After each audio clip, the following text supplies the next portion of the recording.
Múlt héten történt délután, 4 után, oda jött hozzám a babám, s nézett rám. Nézett furcsán, némán. Nézett furcsán, némán.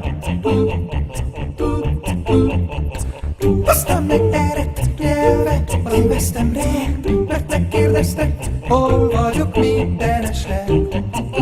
Mikor velük, vele. És kézzel fogtam én, a pincéhez vezettem, egy kis pohát adtam a kezébe. Ittunk egy-két kortyot, s majd a szemébe néztem.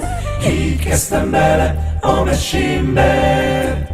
Kicsim, én ezt csinálom, a borom, a világom, a borom mindig kiválom.